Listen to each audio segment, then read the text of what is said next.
I am the tofu golem. Please enjoy the video. You begin by creating a receptive space.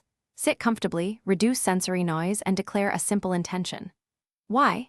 Intention focuses attention and lowers resistance so images can form. Once done, breathe slowly for several minutes, tracking each inhalation and exhalation. Make sure to keep posture relaxed but alert. Tension scrambles subtle perception. Visual cues, candle glow, soft fabric anchor you.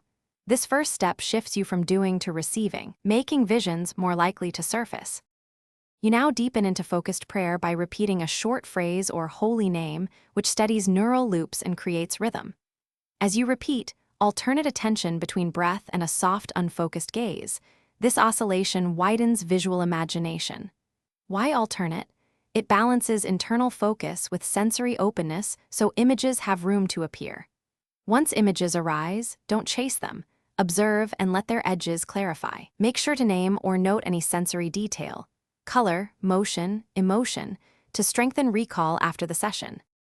You finish by grounding, offer a quick expression of thanks, then breathe deeply while counting 3-5 breaths to return fully present. Why ground?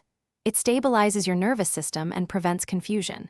Immediately record impressions, words, shapes, feelings, so fleeting details aren't lost. If visions didn't appear, adjust variables. Try a longer session, a different prayer phrase, or early morning when mind is quieter. Make sure to treat this practice as a skill you train gradually. Consistency matters more than intensity. Thanks for watching. Consider subscribing if we helped you today.